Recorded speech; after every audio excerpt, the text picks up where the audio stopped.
Audio Jungle.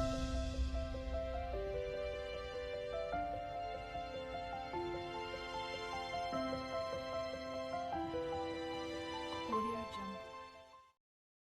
Om Shanti. आज 12 नवंबर 2024 के बाबा के अनमोल मधुर महावाक्य सुनेंगे। आज की बाबा की मुरली बाप, टीचर और सतगुरु के रूप में है और बाबा हम बच्चों को भी यही शिक्षा देते हैं कि तुम बच्चों को भी तीनों को याद करना है। बाप को भी याद करना है, टीचर को भी याद करना है और सतगुरु को भी याद करना है। जब तीनों की याद रहेगी तब बाबा कहे कृष्णपुरी में जा सकेंगे, क्योंकि बाप इस समय ही आकर के ये तीनों स्वरूप से पाठ बजा रहे हैं। तो बाबा कहे जब तीनों की छत्र छाया में रहेंगे तो माया के तूफान तुम्हें कभी हरा नहीं सकते हैं। विशेष बाबा आए ही हैं हम बच्चों का श्रृंगार करने, और सबसे अच्छा श्रृंगार है पवित्रता का श्रृंगार। तो बाबा कहे बार बार अपनी जांच करते रहो कि कहीं ये पवित्रता का श्रृंगार माया ने खत्म तो नहीं कर दिया है। अपनी चलन को देखो, अपने जीवन के अंदर झांकते रहो तो पवित्रता का श्रृंगार सदा बना रहे। इसी पवित्रता के श्रृंगार से ही बाबा कहे उच्च पद प्राप्त कर सकते हैं। विकर्मों को विनाश करते जाना है। जितनी जितनी आत्मा की पवित्रता की स्टेज बढ़ती जाएंगी उतना संपूर्णता के नजदीक जाएंगे। तो सुनते हैं आज के बाबा के अनमोल मधुर महावाक्य। ओम शांति। मीठे बच्चे, बाप आए हैं तुम बच्चों का श्रृंगार करने। सबसे अच्छा श्रृंगार है पवित्रता का। आज की मुरली से प्रश्न है, पूरे 84 जन्म लेने वालों की मुख्य निशानी क्या होगी? पूरे 84 जन्म लेने वाली आत्मा की मुख्य निशानी क्या होगी? उत्तर, पहली बात, वह बाप के साथ साथ टीचर और सतगुरु तीनों को याद करेंगे। ऐसे नहीं बाप याद आए तो टीचर भूल जाए। जब तीनों को याद करे तब ही कृष्णपुरी में जा सके, अर्थात आदि से पाठ बजा सके। तीनों की याद हो तब आदि से पाठ बजा सके। दूसरा, उन्हें कभी भी माया के तूफान हरा नहीं सकते हैं। ओम शांति। बाप पहले बच्चों को कहते हैं, ये भूल तो नहीं जाते हो? कौन सी बात? कि हम बाप के आगे, टीचर के आगे और सतगुरु के आगे बैठे हुए हैं।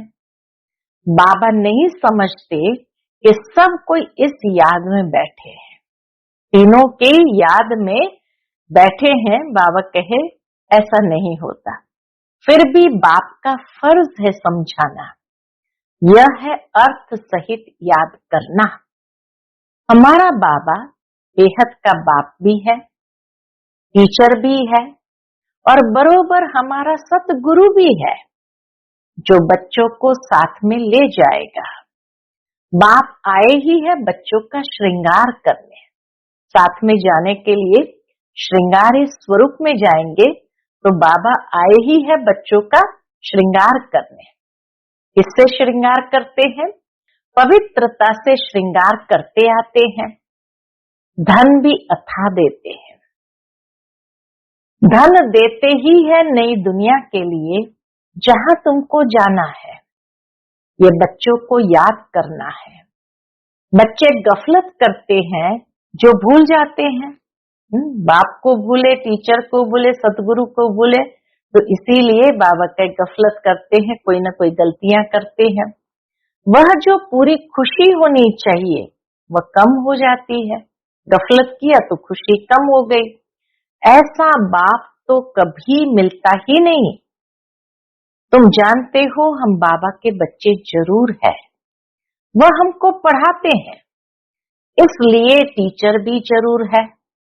बाप जरूर है, फिर पढ़ाते हैं तो टीचर भी जरूर है। हमारी पढ़ाई है ही नई दुनिया अमरपुरी के लिए। अभी हम संगम युग पर बैठे हैं, ये याद तो जरूर बच्चों को होनी चाहिए। पक्का पक्का याद करना है। यह भी जानते हो इस समय कंसपुरी आसुरी दुनिया में है। समझो कोई को साक्षात्कार होता है, परंतु साक्षात्कार से कोई कृष्णपुरी उनकी डिनाइस्टी में नहीं जा सकेंगे। वो कितना क्लियर बाबा करके बताते, खाली साक्षात्कार हो गया उससे कोई कृष्णपुरी या डिनाइस्टी में नहीं जा सकेंगे। जा तब सकेंगे, कृष्णपुरी में जा तब सकेंगे जब बाप, टीचर, गुरु तीनों को ही याद करते रहेंगे।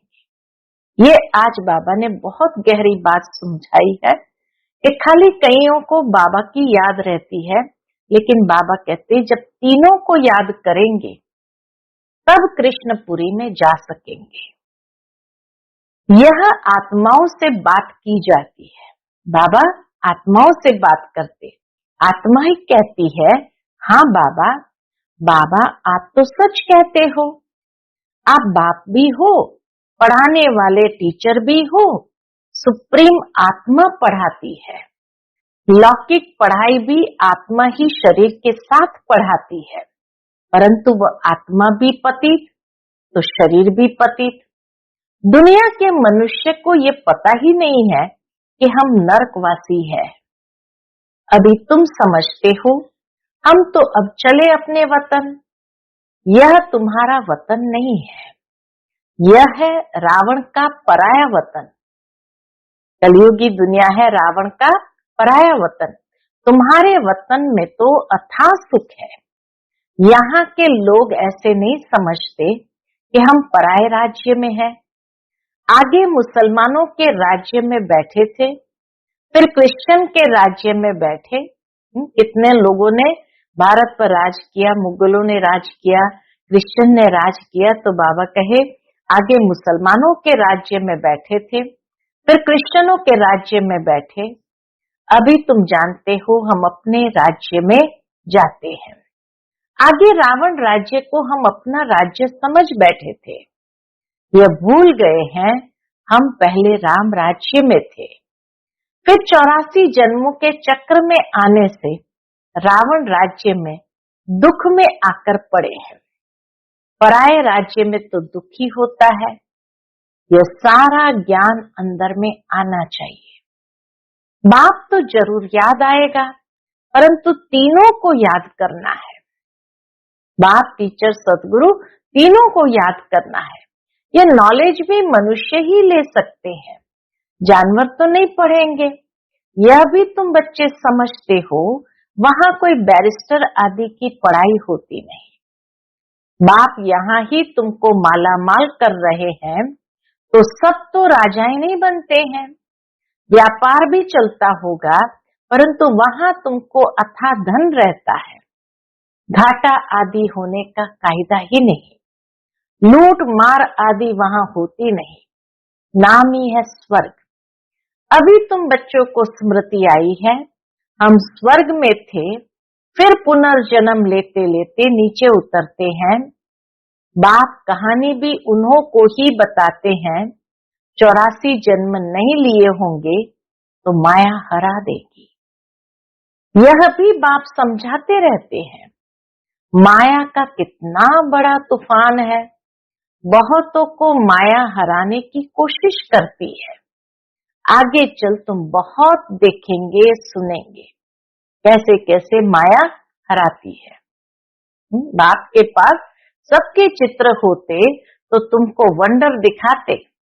ये फलाना इतना दिन आया, बाप का बना, फिर माया खा गई, मर गया, माया के साथ जा मिला। यहाँ इस समय कोई शरीर छोड़ते हैं तो इसी दुनिया में आकर जन्म लेते हैं। तुम शरीर छोड़ेंगे तो बाबा के साथ बेहद घर में जाएंगे।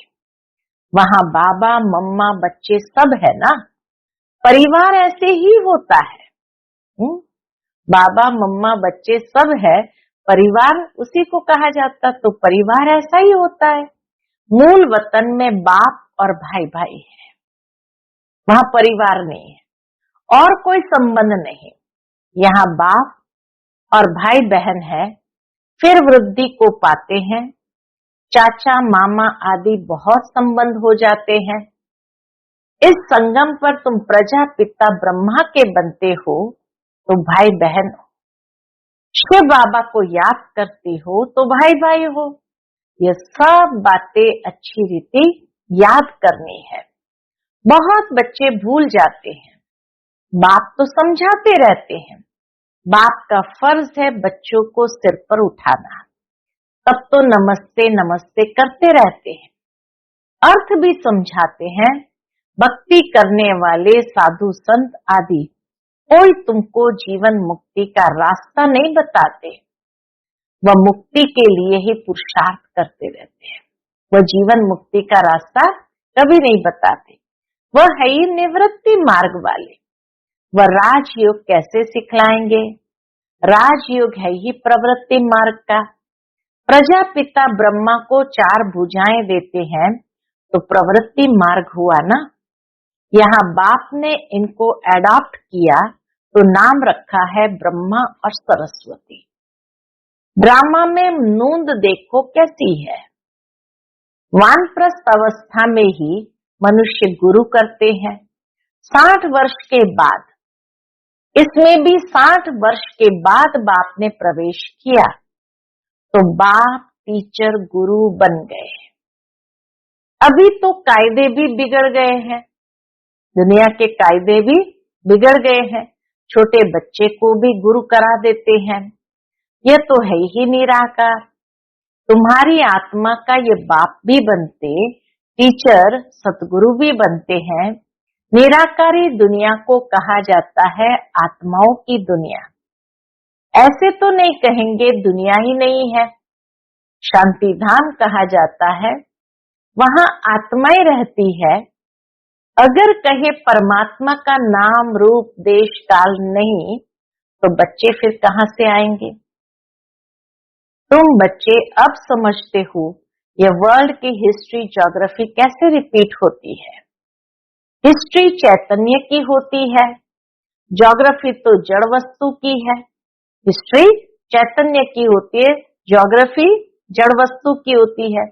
तुम्हारी आत्मा जानती है हम कहां तक राज्य करते हैं। हिस्ट्री गाई जाती है जिसको कहानी कहा जाता है। ज्योग्राफी देश की होती है। चैतन्य ने राज्य किया, जड़ तो राज्य नहीं करेंगे। कितने समय से फलाने का राज्य था। क्रिश्चियन ने भारत पर कब से कब तक राज्य किया, तो इस वर्ल्ड की हिस्ट्री ज्योग्राफी को कोई जानते ही नहीं। कहते हैं सतयुग को तो लाखों वर्ष हुए, उसमें कौन राज्य करके गए, कितना समय राज्य किया, ये कोई नहीं जानता। इसको कहा जाता है हिस्ट्री। आत्मा चैतन्य, शरीर जड़ है। सारा खेल ही जड़ और चैतन्य का है। मनुष्य जीवन ही उत्तम गाया जाता है। आदमशुमारी भी मनुष्य की गिनी जाती है। पॉपुलेशन भी मनुष्य का ही गिना जाता है। जानवरों की तो कोई गिनती कर भी न सके। सारा खेल तुम्हारे पर है। हिस्ट्री ज्योग्राफी भी तुम सुनते हो। बाप इसमें आकर तुमको सब बातें समझाते हैं। ब्रह्मा बाबा में आकर सब बातें समझाते हैं।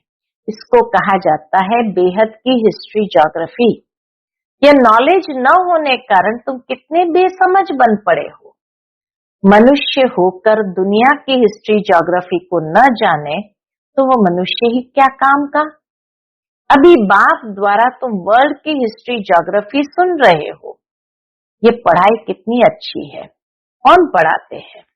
बाप। बाप ही ऊंच से ऊंच पद दिलाने वाला है। इन लक्ष्मी नारायण का और जो इन्हों के साथ स्वर्ग में रहते हैं उन्हों का ऊंच से ऊंच पद है ना। वहां बैरिस्ट्री आदि तो करते नहीं, वहां तो सिर्फ सीखना है। हुनर न सीखे तो मकान आदि कैसे बने। एक दो को हुनर सिखलाते हैं, नहीं तो इतने मकान आदि कौन बनाएंगे। आपे तो नहीं बन जाएंगे, बनाना तो पड़ेगा महल आदि भी। यह सब राज अभी तुम बच्चों की बुद्धि में भी नंबरवार पुरुषार्थ अनुसार रहते हैं। तुम जानते हो ये चक्र फिरता रहता है। इतना समय हम राज्य करते थे, फिर रावण के राज्य में आते हैं। दुनिया को इन बातों का पता ही नहीं है कि हम रावण राज्य में है। कहते हैं हमको बाबा रावण के राज्य से लिबरेट करो। भारतवासियों ने क्रिश्चियन राज्य से अपने को लिबरेट किया। अब फिर कहते गॉड फादर हमको लिबरेट करो। स्मृति आती है ना, कोई भी यह नहीं जानते कि ऐसा क्यों कहते हैं। लिबरेट करो किससे, कहाँ जाना है। अभी तुमने समझा है सारे सृष्टि पर ही रावण राज्य है। सब कहते हैं राम राज्य चाहिए, तो लिबरेट कौन करेगा। रावण राज्य से लिबरेट कौन करेगा। समझते हैं गॉड फादर लिबरेट कर गाइड बन ले जाएंगे भारतवासियों को। इतना अकल नहीं है। यह तो बिल्कुल तमो प्रधान है, वरना इतना दुख उठाते हैं, न इतना सुख ही पाते हैं। भारतवासी सबसे सुखी बनते हैं तो दुखी भी बने हैं। भारतवासी सबसे सुखी बनते हैं तो दुखी भी बने हैं। हिसाब है ना। अभी कितना दुख है। जो रिलीजियस माइंडेड है वह याद करते हैं, ओ गॉड फादर लिबरेटर, तुम्हारी भी दिल में है बाबा आकर हमारे दुख हरो और सुख धाम ले चलो। वह कहते शांति धाम ले चलो। निवृत्ति मार्ग वाले कहते शांति धाम ले चलो। तुम कहेंगे शांति धाम और सुख धाम ले चलो। अब बाप आया हुआ है तो बहुत खुशी होनी चाहिए। भक्ति मार्ग में कनरस कितना है, उनमें रियल बात कुछ भी है नहीं, एकदम आटे में नमक है। चंडिका देवी का भी मेला लगता है। अब चंडियों का भी फिर मेला क्यों लगता है। भावते चंडियों का मेला क्यों लगता है। चंडी किसको कहा जाता है। बाबा ने बताया है चंडाल का जन्म भी यहाँ ही लेते हैं। यहाँ रहकर खा पी कर कुछ देकर फिर कहते हैं हमने जो दिया वो हमको दो। हम नहीं मानते, संशय पड़ जाता है तो वह क्या जाकर बनेंगे। ऐसी चंडिका का भी मेला लगता है। फिर भी सतयुगी तो बनते हैं ना। कुछ समय भी मददगार बने तो स्वर्ग में आ गए। वह भक्त लोग तो जानते नहीं, ज्ञान तो कोई के पास है नहीं। वह चित्र वाली गीता है, कितना पैसा कमाते हैं। चित्रों वाली गीता है, कितना पैसा कमाते हैं। आजकल चित्रों पर तो सब आशिक होते हैं, उसको आर्ट समझते हैं। मनुष्य को क्या पता देवताओं के चित्र कैसे होते हैं। नावा के उनको पता ही नहीं है। तुम असल में कितने फर्स्ट क्लास थे, फिर क्या बन गए हो। वहां कोई अंधा काना आदि होता ही नहीं। स्वर्ग में हर कोई संपूर्ण स्वरूप में। देवताओं की नेचुरल शोभा होती है, वहां नेचुरल ब्यूटी होती है। तो बाप भी सब समझाकर फिर कहते हैं बच्चे बाप को याद करो। बाप बाप भी है, टीचर सतगुरु भी है। तीनों रूप में याद करो तो तीनों वर्षे मिलेंगे। तीनों रूप में याद करो तो तीनों वर्षे मिलेंगे। पिछाड़ी वाले तीनों रूप में याद कर नहीं सकेंगे, फिर मुक्ति में चले जाएंगे। बाबा ने समझाया है सूक्ष्म वतन आदि में जो कुछ देखते हो यह तो सब है साक्षात्कार की बातें। बाकी हिस्ट्री ज्योग्राफी सारी यहाँ की है। इनकी आयु का किसको पता नहीं है। अभी तुम बच्चों को बाप ने समझाया है तुम फिर कोई को भी समझा सकते हो। पहले पहले तो बाप का परिचय देना है। वह बेहद का बाप है, सुप्रीम। लौकिक बाप को परमात्मा व सुप्रीम आत्मा कभी नहीं कहा जाता है। सुप्रीम तो एक ही है जिसको भगवान कहा जाता है। वह नॉलेजफुल है तो तुमको नॉलेज सिखलाते हैं। ये ईश्वरीय नॉलेज है सोर्स ऑफ इनकम। बाबा कहे ये ईश्वरीय नॉलेज है सोर्स ऑफ इनकम। नॉलेज भी उत्तम मध्यम कनिष्ठ होती है ना। बाप है ऊंच ते ऊंच तो पढ़ाई भी ऊंच ते ऊंच है, मर्तबा भी ऊंच है। हिस्ट्री ज्योग्राफी तो झट जान जाते हैं, बाकी याद की यात्रा में युद्ध चलती है। इसमें तुम हारते हो तो नॉलेज में भी तुम हारते हो। इसमें हारते हैं तो नॉलेज में भी हारते। इसमें माना याद की यात्रा में हार कर भागंती हो जाते हैं तो नॉलेज में भी भागंती हो जाते हैं। फिर जैसे थे वैसे बन जाते हैं और ही उनसे भी बदतर। बाप के आगे चलन से देह अभिमान झट प्रसिद्ध हो जाता है। बाबा के आगे कोई आते हैं चलन से, बाबा कहे देह अभिमान झट प्रसिद्ध हो जाता है। ब्राह्मणों की माला भी है, परंतु कईयों को पता नहीं है कि हम कैसे नंबरवार यहाँ बैठे। देह अभिमान है ना। निश्चय वाले को जरूर अपार खुशी होगी। किसको निश्चय है हम ये शरीर छोड़कर प्रिंस बनूंगा। बाबा पूछते हैं किसको निश्चय है कि हम ये शरीर छोड़ करके प्रिंस बनूंगा। तो सबने हाथ उठाया। बच्चों को इतनी खुशी रहती है। तुम सब में तो पूरे दैवी गुण होने चाहिए, जबकि निश्चय है। निश्चय बुद्धि माना विजय माला में पिरोवंती। निश्चय बुद्धि माना विजय माला में पिरोवंती, माना शहजादा बनंती। एक दिन जरूर आएगा जो फॉरेनर सबसे जास्ती आबू में आएंगे। देखो बाबा की भविष्यवाणी उस समय, ये एक दिन जरूर आएगा जो फॉरेनर सबसे जास्ती आबू में आएंगे और सब तीर्थ यात्रा आदि छोड़ देंगे। वह चाहते हैं भारत का राजयोग सीखे। कौन है जिसने पैराडाइज स्थापन किया? पुरुषार्थ किया जाता है। कल्प पहले यह हुआ होगा तो जरूर म्यूजियम बन जाएगा। समझाना है ऐसी प्रदर्शनी हमेशा के लिए लगाने चाहते हैं। बाबा कहे समझाना है कि ऐसी प्रदर्शनी हमेशा के लिए लगाना चाहते हैं।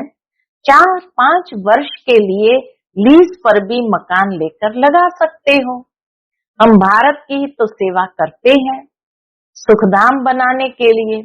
इसमें बहुतों का कल्याण होगा, बहुतों का कल्याण होगा।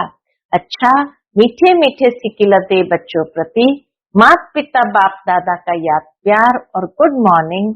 रूहानी बाप की रूहानी बच्चों को नमस्ते। हम सभी रूहानी बच्चों की रूहानी माता पिता बाप दादा को याद प्यार गुड मॉर्निंग और नमस्ते नमस्ते। शुक्रिया बाबा, शुक्रिया। धारणा के लिए मुख्य सार है। पहली पॉइंट, अपार खुशी में रहने के लिए सदा स्मृति रहे कि स्वयं बाप हमारा श्रृंगार कर रहे हैं। वह हमें अथाह धन देते हैं। हम नई दुनिया अमरपुरी के लिए पढ़ रहे हैं। दूसरी पॉइंट, विजय माला में पिरोने के लिए निश्चय बुद्धि बन दैवी गुण धारण करने हैं। जो दिया उसे वापस लेने का संकल्प भी कभी न आए। संशय बुद्धि बन अपना पद नहीं गंवाना है। आज का बाप दादा का मधुर वरदान हम बच्चों के प्रति है। क्रोधी आत्मा को रहम के शीतल जल द्वारा गुणदान देने वाले वरदानी आत्मा भव। क्रोधी आत्मा को रहम के शीतल जल द्वारा गुणदान देने वाले वरदानी आत्मा भव। आपके सामने कोई क्रोध अग्नि में जलता हुआ आए, आपको गाली दे, निंदा करे, तो ऐसी आत्मा को भी अपनी शुभ भावना, शुभ कामना द्वारा, वृत्ति द्वारा, स्थिति द्वारा गुणदान या सहनशीलता की शक्ति का वरदान दो। क्रोधी आत्मा परवश है, ऐसी परवश आत्मा को रहम के शीतल जल द्वारा शांत कर दो। यह आप वरदानी आत्मा का कर्तव्य है। चैतन्य में जब आप में ऐसे संस्कार भरे हैं, तब तो जड़ चित्रों द्वारा भक्तों को वरदान मिलते हैं। आज का स्लोगन है, याद द्वारा सर्व शक्तियों का खजाना अनुभव करने वाले ही शक्ति संपन्न बनते हो। याद द्वारा सर्व शक्तियों का खजाना अनुभव करने वाले ही शक्ति संपन्न बनते हो।